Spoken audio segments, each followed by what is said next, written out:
Hello listeners, मैं आपकी writer अनि उर्फ अनामिका स्टोरी आपको कैसी लगी मुझे कमेंट सेक्शन में ज़रूर बताएं। ऑडियो में अगर किसी तरह की परेशानी हो तो माफ़ कीजिएगा। ये मेरी नहीं एआई की आवाज़ है। चैप्टर 16 वफा की सज़ा। बॉडीगार्ड स्कूल के चारों तरफ वैदेही को ढूंढ रहे थे, मगर उन्होंने वैदेही का चेहरा नहीं देखा था, जिस वजह से वह उसे ढूंढने में कामयाब नहीं हो पा रहे थे। दूसरी तरफ विदर्भ ऑफिस से घर के लिए निकल चुका था। उसे उम्मीद थी कि वो लड़की हो ना हो गरिमा ही होगी। शायद वो अपने बच्चों से मिलने आई हो। विदर्भ एक अलग सी बेचैनी महसूस कर रहा था। वो एक साथ कई सारी फीलिंग्स अपने अंदर फील कर रहा था। वो एक्साइटेड था, वो बेचैन था, वो नर्वस था, जिसकी वजह से उसने अपने गले की टाई भी ढीली कर दी थी और शर्ट की ऊपर के एक दो बटन्स भी खोल दिए थे और जल्द से जल्द बस घर पहुंचना चाहता था। दूसरी तरफ वैदेही एक टैक्सी में बैठ चुकी थी और वह टैक्सी तेजी से अपने मंजिल की ओर बढ़ रही थी। वैदेही ने सीट से अपना सर टिकाया हुआ था और अपनी आंखें बंद कर ली थीं। उसकी सांसें थोड़ी तेज थीं, जो ये बता रही थी कि वो अभी थोड़ी देर पहले भाग रही थी। फ्लैशबैक। वैदेही बच्चों के साथ खेल रही थी और वो काफी एंजॉय कर रही थी। उसे काफी रिलैक्स महसूस हो रहा था और तभी उसकी नजर दूर से आ रहे कुछ काले कपड़े में लोगों पर पड़ी। उनके कपड़ों से ही वैदेही को समझते देर नहीं लगी कि वो बॉडीगार्ड्स है। उसी एक पल में वैदेही को समझ आ गया कि ये बच्चों के बॉडीगार्ड्स हैं, जो उनकी सिक्योरिटी के लिए अपॉइंट किए गए हैं और किसी अनजान को बच्चों के आसपास देख शायद वो उसे पकड़ने आ रहे हैं। जिसके कारण वैदेही काफी ज्यादा डर गई थी, क्योंकि भले ही वो उसे नुकसान नहीं पहुंचाते, क्योंकि वो बच्चों को नुकसान नहीं पहुंचा रही थी, मगर वो उसे पकड़कर उस बच्चों के पिता के पास जरूर लेकर जा सकते थे और वैदेही उस इंसान की शक्ल तक नहीं देखना चाहती थी।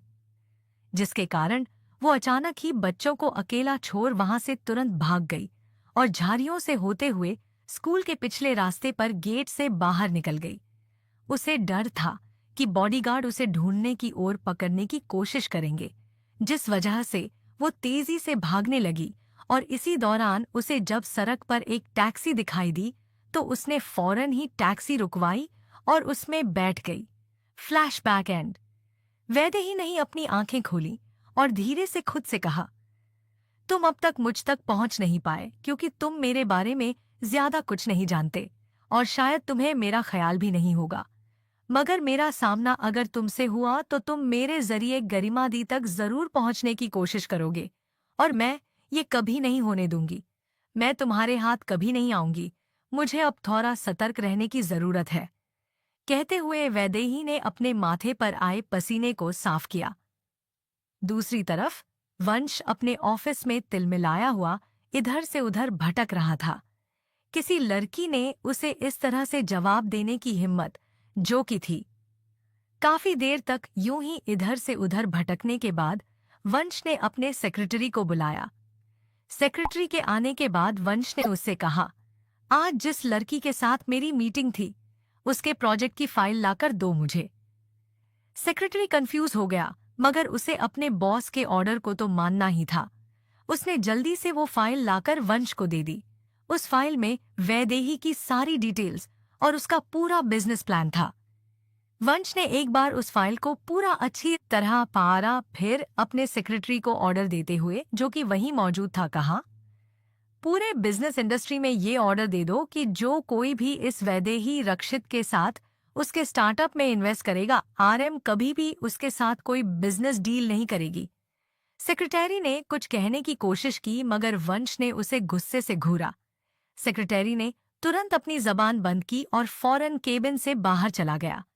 गुस्से से वंश ने खुद से कहा, वैदेही रक्षित, तुमने वंश मेनन के साथ दुश्मनी मोल लेने की गलती की है। तुम्हें तुम्हारी औकात मैं बताऊंगा। दूसरी तरफ विदर्भ अपने घर पहुंचा और वो बेसब्री से अपनी गार्ड्स के आने का इंतजार कर रहा था। उसे सब्र नहीं हो रहा था और कुछ आधे घंटे के बाद वो बॉडीगार्ड जाए तो वो बेसब्री से उनके पीछे देखने लगा कि गरिमा उनके पीछे ही होगी। जब गार्ड के साथ या उनके पीछे कोई नहीं था तो उसने बेचैनी से गार्ड से पूछा, कहाँ है वो? विदर्भ की आवाज में बेचैनी और गुस्सा दोनों ही शामिल था। विदर्भ के गुस्से से बॉडीगार्ड्स काफी ज्यादा डर गए और एक बॉडीगार्ड ने आगे आकर हकलाते हुए कहा, सर, वो हम उस लड़की को नहीं ला पाए। इससे पहले हम उस तक पहुंचते वो गायब हो चुकी थी। बॉडीगार्ड का जवाब सुनने के बाद विदर्भ का गुस्सा 7वें आसमान पर पहुंच गई और बिना कुछ सोचे समझे विदर्भ बॉडीगार्ड पर हाथ उठा दिया। क्या जान पाएगा विदर्भ के वो गरिमा नहीं वैदेही है? वैदेही के बारे में जानकर क्या करेगा विदर्भ? वंश की खरी की गई इस मुसीबत से कैसे बाहर आएगी वैदेही? कैसे भरेगी वैदेही अपने सपनों की उड़ान? कहानी में आगे क्या हुआ जानने के लिए पढ़िए वफा की सजा। चैप्टर 17 वफा की सजा। बॉडीगार्ड का जवाब सुनने के बाद विदर्भ का गुस्सा आपे से बाहर जा चुका था, जिसके कारण उसने बॉडीगार्ड पर हाथ उठा दिया और बहुत ही बेरहमी के साथ उन्हें मारने लगा। सर्वेंट काफी डर गए थे और किसी तरह से विदर्भ को काबू करने की कोशिश की, मगर वो ऐसा कर नहीं पा रहे थे। लेकिन उसी वक्त एक बहुत ही धीमी प्यारी मगर डरी हुई आवाज उन सबके कानों में पड़ी, डैड। सभी लोगों ने आवाज के डायरेक्शन में देखा तो अर्शी और अनीश दरवाजे पर खड़े थे और काफी डरी सहमी नजरों से विदर्भ को देख रहे थे। बच्चों की नजर में अपने लिए डर को देख विदर्भ अपने होश में आया और बॉडीगार्ड्स को वहां से फौरन जाने को कहा और खुद बच्चों के पास जाकर उन्हें गले से लगाया और उनकी पीठ सहलाकर उन्हें शांत करने लगा। मगर बच्चे काफी डर चुके थे। काफी देर के बाद विदर्भ ने बच्चों को तो शांत कर लिया था, मगर उनके डर को कम नहीं कर पाया था। विदर्भ ने बच्चों को केयरटेकर के साथ उनके में भेज दिया। विदर्भ के आंखों में ऐसे जज्बात थे जैसे वो खुद से ही हार चुका हो। वो सोफे पर अपना सिर झुकाए बैठा हुआ था। तभी किसी ने उसके सिर पर हाथ रखा और उसमें फिर नजरें उठाकर देखा। विदर्भ की आंखें इस वक्त लाल और थोड़ी डबडबाई हुई सी थीं। भरे हुए गले के साथ विदर्भ ने कहा, काका, क्या मैं इतना बुरा हूं? वो मुझे इस तरह छोड़कर चली गई, एक बार मुड़कर भी नहीं देखा, और आज मेरे बच्चे ही मुझसे डर रहे हैं। मैं बहुत बुरा हूं काका। क्या मैं खुश होना डिजर्व नहीं करता? क्यों सब कुछ इतना बुरा हो रहा है? मेरे साथ कभी कुछ अच्छा क्यों नहीं होता? काका, काका ने विदर्भ के सिर को सहलाते हुए कहा, इस तरह से करोगे तो तुम्हारे बच्चे भी तुमसे दूर हो जाएंगे। खुद को संभालना सीखो। मैं जानता हूं तुम गरिमा बेटा को ढूंढ रहे हो।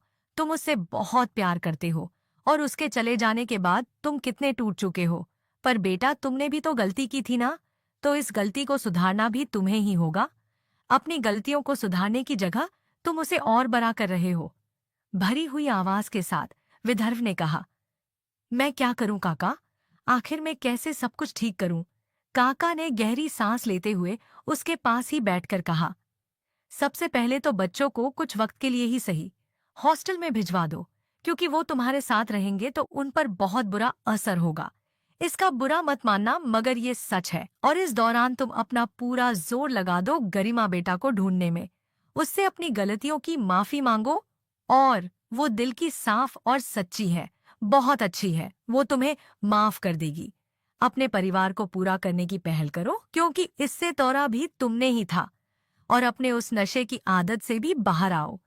विदर्भ ने गहरी सांस लेकर खुद को संभाला और काका से कहा, ठीक है काका, अब जैसा कहेंगे मैं वैसा ही करूंगा। देश के सबसे अच्छे हॉस्टल में मैं उनका एडमिशन करवाऊंगा, और मैं गरिमा को भी ढूंढ निकाल लूंगा, उसे अपने पास लेकर आऊंगा। काका विदर्भ को समझाकर अपना काम करने चले गए। विदर्भ अपने रूम में गया और फ्रेश होने के बाद वो बच्चों के पास चला गया। बच्चे उसे देखकर ही डर गए। विदर्भ बच्चों के पास गया और उनके सामने घुटनों के बल आकर अपने कान पकड़ता हुआ बोला, आई एम सॉरी बच्चों, वो मैं काम को लेकर बहुत ज्यादा टेंशन में आ गया था, इसलिए डैड से गलती हो गई। अंदर डैड गुस्सा नहीं करेंगे। I am sorry. अर्शी और अनीश ने एक दूसरे को देखा और फिर बहुत ही धीमी कदमों से विदर्भ के पास गए। बच्चे अभी भी सहमे हुए थे और उनकी चाल से यह बात समझ आ रही थी। दोनों बच्चों को इस तरह देख विदर्भ भी खुद में ही घोंट रहा था। विदर्भ ने अपने दर्द पर काबू करते हुए बच्चों को कसकर गले लगा लिया ताकि वो उन्हें शांत कर सके। इस वक्त विदर्भ भी काफी ज्यादा डरा हुआ था। ऐसा लग रहा था जैसे अगर वो बच्चों को छोड़ देगा तो बच्चे कहीं गायब हो जाएंगे। कुछ देर में बच्चे विदर्भ के साथ कंफर्टेबल हो गए। फिर अपनी प्यारी सी आवाज में अर्शी और अनीश इन दोनों ने एक साथ कहा, डैड, मम्मा को ले आओ ना, हमें बहुत याद आती है। जब वो होती थी तो आप गुस्सा भी नहीं करते थे। बच्चों की बात पर विदर्भ ने कहा, अगर आप लोग मम्मा को इतनी ही मिस करते हैं तो उनसे वापस आने को क्यों नहीं कहा बच्चा? मम्मा पापा से नाराज हैं, पर अपने बच्चों से नहीं। विदर्भ की आवाज में उसकी बेबसी महसूस हो रही थी, मगर उन दो छोटे बच्चों को क्या समझ आता है? विदर्भ की बात पर बच्चों ने कंफ्यूज होकर मासूमियत से कहा, पर हम मम्मा को आने के लिए कैसे कहें? वो तो हमसे बात ही नहीं करती ना हमसे मिलती है।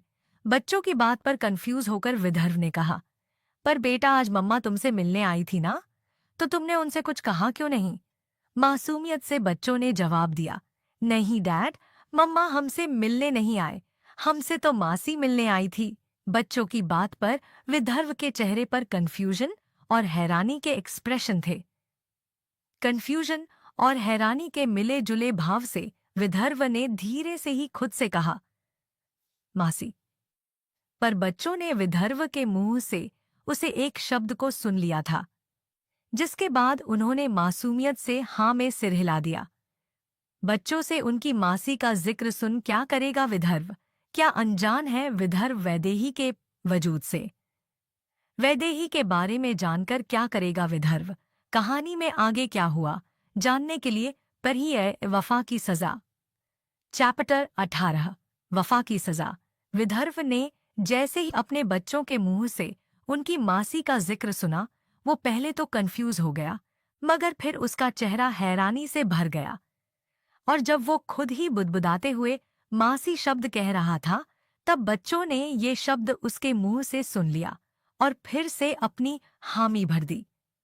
जिसके बाद उसने बच्चों के साथ थोड़ा और वक्त बिताया और उनसे कहा, बच्चों, मैं आपकी मम्मा को ढूंढने जा रहा हूं, पर मैं आप लोगों को यहाँ अकेला नहीं छोड़ सकता। जब तक मैं आपकी मम्मा को ना ढूंढ लूं, क्या तब तक आप लोग हॉस्टल में रहोगे? मगर हॉस्टल के नाम से बच्चे डर गए और उन्होंने कहा, आप भी हमसे प्यार नहीं करते, आप भी हमें खुद से दूर कर देना चाहते हैं। कहते हुए बच्चों की आंखें लाल हो गईं और उन्हें देखकर ऐसा लग रहा था कि वो अभी रो देंगे। बच्चों को शांत कराते हुए विदर्भ ने उनसे कहा, नहीं बच्चा, बिल्कुल भी नहीं। मैं बस आपकी मम्मा को ढूंढना चाहता हूँ, वापस लेकर आना चाहता हूँ। बस एक बार मैं उन्हें ढूंढकर वापस ले आऊं, उसके बाद हम लोग सब साथ रहेंगे। बस मुझे थोड़ा वक्त दे दो बेटा। अर्शी और अनीस ने मासूम नजरों से एक दूसरे को देखा और फिर विदर्भ से कहा, पक्का? दोनों बच्चों ने यह बात एक साथ ही कही थी। विदर्भ ने दोनों बच्चों के माथे को चूमते हुए कहा, हाँ बच्चों, पक्का। मैं बस आपकी मम्मा को ले आओ, फिर हम सब साथ रहेंगे। बच्चे बिना कुछ कहे विदर्भ के गले लग गए। विदर्भ ने उन्हें एक उम्मीद दी थी कि वह अपने मम्मा से मिल सकते थे और वह इस उम्मीद को छोड़ना नहीं चाहते थे, चाहे उसके लिए उन्हें अपने पिता से भी दूर क्यों ना रहना पड़े। उसके बाद विदर्भ ने बच्चों को उनका होमवर्क करने को कहा और खुद वहां से अपने स्टडी रूम में चला गया। उसने फौरन अपना फोन निकाला और अपने असिस्टेंट को कॉल लगा दिया। सामने से जैसे ही उसके असिस्टेंट ने कॉल उठाया, विदर्भ ने कहा, पता लगाओ गरिमा की बहन वैदेही। वैदेही रक्षित कहाँ है? वो इसी शहर में है और मुझे वह चाहिए। ऑर्डर देकर विदर्भ ने फौरन ही फोन काट दिया और अपनी चेयर पर जाकर बैठ गया। विदर्भ जो इस वक्त फील कर रहा था वो उसे डिस्क्राइब नहीं कर पा रहा था। वो खुश था, वो बेचैन था, वो एक्साइटेड था। विदर्भ ने खुद से कहा, मैं कैसे भूल गया कि तुम्हारी एक बहन भी है। तुम जरूर उसी के साथ रहती हो। मैं एक बार उसे ढूंढ लूं, मैं तुम तक भी बहुत जल्द पहुंच जाऊंगा। हम फिर से एक साथ होंगे, एक परिवार की तरह। इस बार मैं तुम्हें खुद से दूर नहीं जाने दूंगा। मैं तुम्हें हमेशा अपने पास अपने साथ रखूंगा। आज मुझे फिर से उम्मीद मिली है तुम्हें अपना बनाने की। तुम सिर्फ मेरी हो। तुम्हें मेरे पास लौटना होगा। मैं तुम्हें लेकर आऊंगा। कहते हुए उसने चेयर की हेड से अपना सर टिकाया और अपनी आंखें बंद कर ली। उसकी आंखों के आगे कुछ धुंधली सी तस्वीरें चलने लगीं, जो उस पल की गवाही दे रही थी जब उसने गरिमा को पहली बार देखा था। फ्लैशबैक। विदर्भ एक बिल्डिंग के नीचे अपनी कार में बैठा हुआ था। ये कोई मल्टीप्लेक्स था और विदर्भ जैसे किसी का इंतजार कर रहा था। वो अपनी कार में बैठकर अपना फोन यूज कर रहा था कि उसी वक्त दो लड़कियां उसी मल्टीप्लेक्स की तरफ बरक रही थी और एक लड़की जिसने हाथ में स्नैक्स पकड़ा हुआ था और अपने दूसरे हाथ में पेप्सी का कैन, और वो खाते पीते बस आगे बढ़ रही थी। चलते हुए उस लड़की से उसके साथ आई हुई दूसरी लड़की ने कहा, गरिमा कैसे खा रही हो? अपनी शक्ल तो देखो। ऊपर वाले ने इतनी अच्छी शक्ल दी है, कम से कम उसका ख्याल ही कर लिया करो। गरिमा ने खाते हुए कहा। क्या हुआ आर्या? इस वक्त देखने में गरिमा काफी यंग लग रही थी, जिसका मतलब साफ था कि उसकी उम्र 19 से 20 के आसपास की ही होगी। गरिमा की बात पर आर्या ने कहा, अरे शक्ल तो देख लो, खुद बात की बात की सबको खुद पता चल जाएगा। इसी पल पेप्सी का घूंट गरिमा ने अपने मुंह में लिया और अपने सामने खड़ी कार में अपनी शक्ल देखने लगी। उसने इसी तरह पेप्सी का घूंट अपने मुंह में लिए हुए ही कार के शीशे में देखते हुए अपने चेहरे को ठीक कर रही थी, क्योंकि सैंडविच खाते हुए काफी कुछ उसने अपने चेहरे पर लगा लिया था।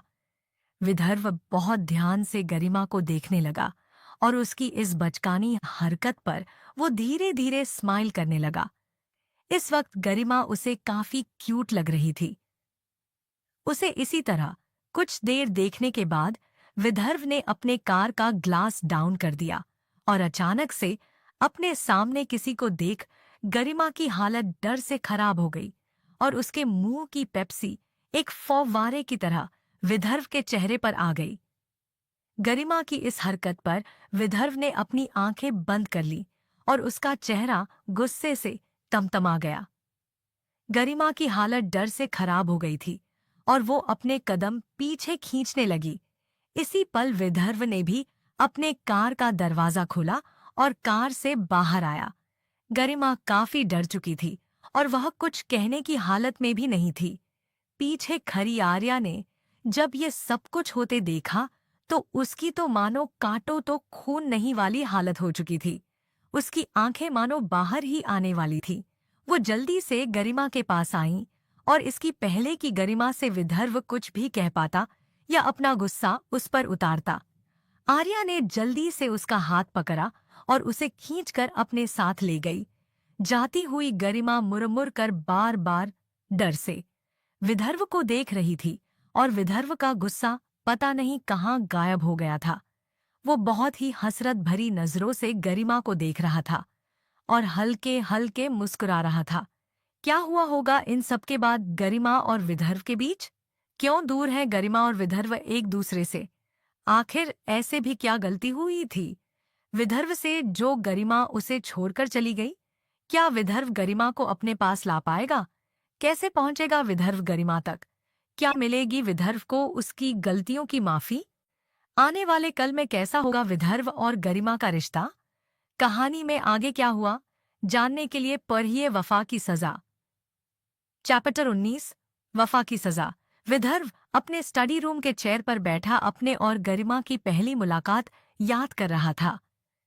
उन पलों को याद करते हुए उसके होठों पर एक बेहद ही खूबसूरत मुस्कुराहट थी। अपने यादों की मदद से उसने एक बार फिर उन पलों को जिया था। अपनी आंखें खोलकर विदर्भ खुद से बोला, मैं कैसे भूल गया? गरिमा की तुम्हारी एक छोटी बहन भी है, तुमने मुझे बताया था, मगर मैं भूल गया।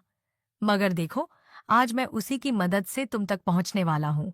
वापस तुम्हें अपनी जिंदगी का हिस्सा बनाने वाला हूँ। मैं भले ही कभी तुम्हारी बहन से नहीं मिला, मगर तुमने उसकी तस्वीर दिखाई थी मुझे। वो तस्वीर भले ही सिर्फ मेरी यादों में हो, मगर मैं फिर भी उसे ढूंढ लूंगा और फिर मैं उसके जरिए तुम्हें ढूंढ लूंगा। धर्व इसी तरह की बातें लगातार खुद से ही किए जा रहा था।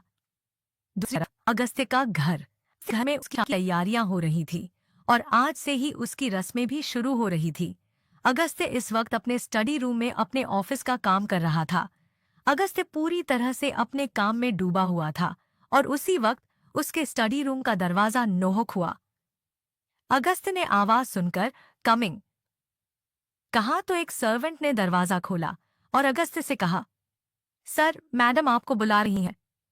सर्वेंट ने ज्यादा कुछ नहीं कहा, मगर अगस्त्य ने उसकी बात सुनकर उसे वहां से जाने को कह दिया। अगस्त्य ने जल्दी से अपना काम खत्म किया और स्टडी रूम के बाहर चला गया। तो उसकी माँ उसकी ओर आते हुए बोली, शादी होने जा रही है मगर फिर भी तुम्हें अपने काम की परी है। कुछ रस्मों पर भी ध्यान दे दो। ऐसे ही रहोगे तो पता चला कि शादी के अगले दिन ही तलाक हो जाएगा। मेरी बहू की तरह से तुम्हारी एक भी शिकायत आई तो याद रखना, तुम्हें छोड़ूंगी नहीं। ये सब कहते हुए अगस्त्य की माँ का लहजा थोड़ा डांटने वाला था, मगर कभी एक बहुत ही मीठी और प्यारी सी आवाज उन लोगों के कानों में पड़ी और उसने कहा, माँ, आप भी किसे समझा रही है? पता चला ये तो अपने सुहाग रात पर भी अपना ऑफिस का काम लेकर बैठे होंगे।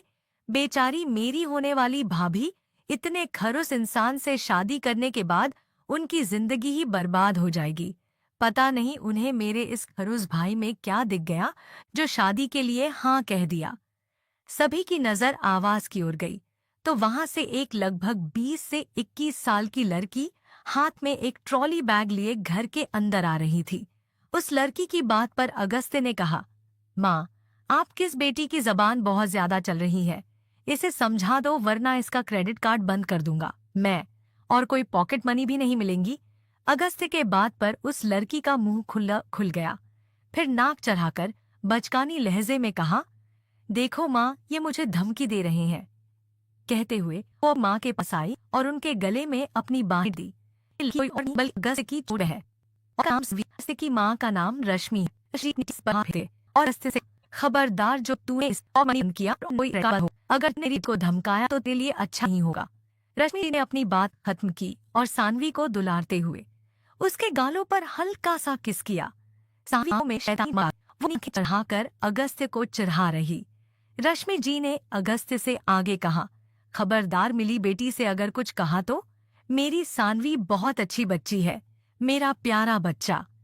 अगस्त्य को डांट पड़ता देख सानवी ने भी उसे जीव निकालकर चिढ़ा दिया। अगस्त्य में मन ही मन कर रहा था। उसने मन में ही कहा, तो मुझे कौन से कूड़े के ढेर से उठाकर लाई थी?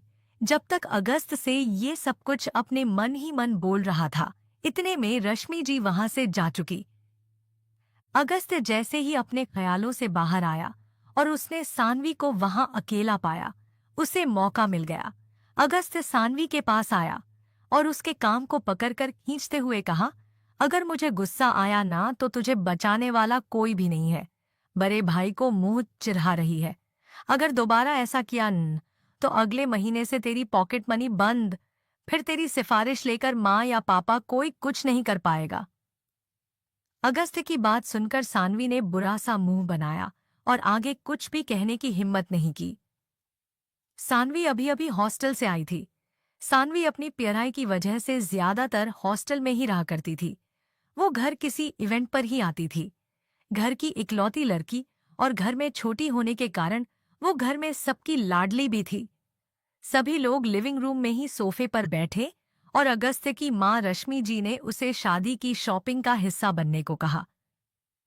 पहले तो अगस्त्य ने इस बात के लिए साफ ही मना कर दिया था, मगर रश्मि जी की सख्त लहजे में कहने की वजह से अगस्त्य चुप हो गया और आगे कुछ भी नहीं कहा। मगर बाहर जाने की जगह उसने डिजाइनर को घर पर ही बुला लिए। इस तरह वो घर पर रहकर काम भी करेगा और उसकी माँ भी उससे कोई शिकायत नहीं कर सकेगी। सानवी के आने के बाद घर का माहौल काफी ज्यादा लाइवली हो चुका था। अग्निहोत्री हाउस वाकई अब एक शादी वाला घर लग रहा था। मगर शादी की तैयारियों में अगस्त्य कोई खास भाग नहीं ले रहा था। उसका चेहरा देखकर भी नहीं लग रहा था जैसे उसकी शादी हो। उससे कोई इंटरेस्ट नहीं था इस शादी में। आखिर क्यों कर रहा है अगस्त्य ये शादी? क्या ढूंढ पाएगा विदर्भ वैदेही को? क्या होगा जब विदर्भ के सामने आएगा वैदेही और वंश का झगड़ा? क्या करेगी मदद वैदेही विदर्भ की? कहानी में आगे क्या हुआ जानने के लिए पढ़िए वफा की सजा। चैप्टर 20 वफा की सजा। अग्निहोत्री हाउस में अगस्त्य के शादी की तैयारियां तो शुरू हो चुकी थीं, मगर वो उन सभी चीजों का हिस्सा नहीं बन रहा था। शादी में उसकी कोई खास दिलचस्पी नहीं थी। जब उसकी मां ने उन पर दबाव डाला तो अगस्त्य ने घर पर ही डिजाइनर को बुला लिया, जिसके कारण शादी की सारी शॉपिंग अब घर से ही होने वाली थी। ऐसा ही कुछ हाल सिया के घर में उसका भी था। वह नहीं किसी से कुछ कहती और ना ही किसी से कोई बात करती और ना ही किसी के बातों का कोई जवाब देती। वो एक मूर्ति बन चुकी थी और उसे जहां उठाकर बैठा दिया जाता वो चुपचाप सबकी बात मानती। और ये सारी बातें अगस्त्य तक बहुत खूब पहुंच रही थी क्योंकि उसने पहले ही सिया के घर पर अपने लोग लगा दिए थे। अगस्त्य की नज़र सिया की हर एक हरकत पे थी। वो सिया को समझने की कोशिश कर रहा था। उससे उस दिन भी कुछ अजीब लगा था जब वो सिया से पहली बार मिला था, मगर उसने उस वक्त उस पर कुछ ध्यान नहीं दिया। मगर अब वो इन सारी बातों को नोटिस करने लगा था। दूसरी तरफ बैंगलोर।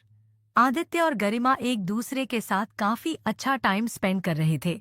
आदित्य हमेशा ही गरिमा का ख्याल रखता और उसकी हर एक छोटी बड़ी जरूरत पर ध्यान देता, उसे पिक और ड्रॉप करना। इनफैक्ट खाना भी आदित्य खुद ही बनाया करता था।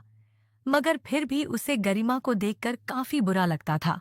जब से वो लोग बैंगलोर आए उसने एक बार भी गरिमा को दिल से मुस्कुराते नहीं देखा।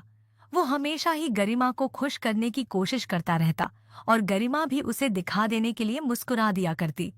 मगर उसके दिल का दर्द आदित्य अच्छी तरह से देख पाता था। और ऐसा होता भी क्यों ना, आखिर आदित्य गरिमा से प्यार जो करता था उसे भी नहीं पता चला कि कब बचपन की दोस्ती प्यार में बदल गई। शाम का वक्त था और गरिमा छत पर झूले पर बैठी हुई थी और ठंडी ठंडी हवाओं का मजा ले रही थी। उसी वक्त पर आदित्य भी छत पर आया और गरिमा के पास बैठते हुए उसकी नाक खींचकर बोला, मैडम तुम्हें भूख लगती भी है या नहीं? जब से आई हो चुपचाप यहाँ आकर बैठ गई। तुम्हारे लिए गर्मा गर्म नूडल्स बनाकर लाया हूँ, जल्दी से खा लो। गरिमा मुस्कुराई और फिर वो नूडल्स खाने लगी। गरिमा और आदित्य एक ही बोल से नूडल खा रहे थे। गरिमा भले ही मुस्कुरा रही थी, मगर आदित्य की आंखों से गरिमा की आंखों का दर्द छिप नहीं पाया। दोनों ने जल्दी ही बातचीत के दौरान नूडल्स खत्म किए और इस दौरान आदित्य और गरिमा के बीच काफी हंसी मजाक भी हुआ। रात होने लगी तो आदित्य ने यह देखकर कहा, मैडम नीचे चलो, रात यही बिताने का इरादा है क्या? गरिमा धीरे से मुस्कुरा दी और आदित्य के बाल खींचकर बोली, चलो चलती हूँ। तुम ही हो जो मुझ पर हुक्म चलाते रहते हो। मेरी भी मत मारी गई थी जो मैं तुम्हारे साथ यहाँ आ गई। अकेले आती तो कम से कम कोई मुझ पर हुक्म तो नहीं चलता। हाथ में पकड़े हुए बोल से हल्के से आदित्य गरिमा के सिर पर मारा और गरिमा से कहा, अकेली होती ना, या तो तुम भूखी रहती या फिर तुम्हें खुद ही बनाना होता है और मुझे अच्छी तरह पता है तुम्हें खाना बनाना बिल्कुल पसंद नहीं। बना जरूर लेती हो अच्छा खाना, मगर तुम्हें किचन के नाम से ही चिर्श मचती है।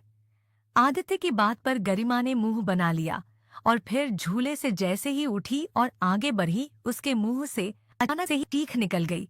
आदित्य अभी गरिमा के पास ही था। गरिमा की हल्की चीख सुन उसने बोल एक तरफ रखा और जल्दी से गरिमा को संभाला और चिंता के साथ कहा, क्या हुआ? अभी तो तुम बिल्कुल ठीक थी। गरिमा के चेहरे पर हल्की दर्द की लकीरें थीं और उसने कहा, आई डोंट नो, पता नहीं क्या हुआ, अचानक ही स्प्रेन महसूस हुआ। आदित्य ने जल्दी से गरिमा को वापस झूले पर बैठाया और उसके पैरों में बैठकर उसका पैर ध्यान से देखने लगा। उसको कुछ समझ नहीं आया क्योंकि गरिमा के पैरों से बिल्कुल ठीक लग रहे थे।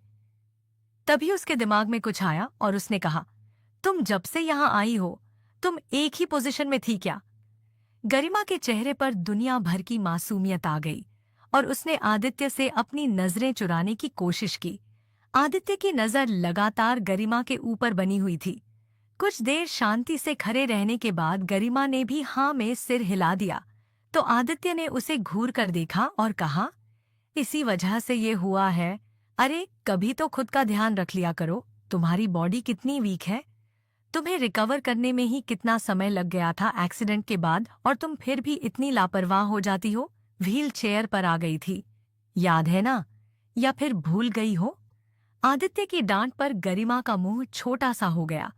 गरिमा का ऐसा मासूम सा चेहरा देख आदित्य ने इस तरह से सिर हिलाया, जैसे कह रहा हो इस लड़की का कुछ नहीं हो सकता। नूडल्स का वो खाली बोल आदित्य ने गरिमा के हाथों में पकड़ाया और खुद गरिमा को अपनी बाहों में उठाकर नीचे चला गया। उसने गरिमा को उसके बेड पर लिटाया और उसे अच्छी तरह से ब्लैंकेट से कवर कर दिया। फिर वो बोल किचन में रखने के बाद उसने साफ किया और फिर गरिमा के कमरे में जाकर थोड़ी देर उसके पैरों का मासज किया और फिर अपने कमरे में सोने चला गया। क्या समझेगी गरिमा आदित्य के प्यार को? क्या होगा जब गरिमा, आदित्य और विदर्भ एक दूसरे के आमने सामने आएंगे? किसे चुनेगी गरिमा, आदित्य या विदर्भ? क्या है अगस्त्य और सिया के इस अनचाहे रिश्ते की अपनी रजामंदी का कारण? कहानी में आगे क्या हुआ ये जानने के लिए पढ़िए वफा की सजा।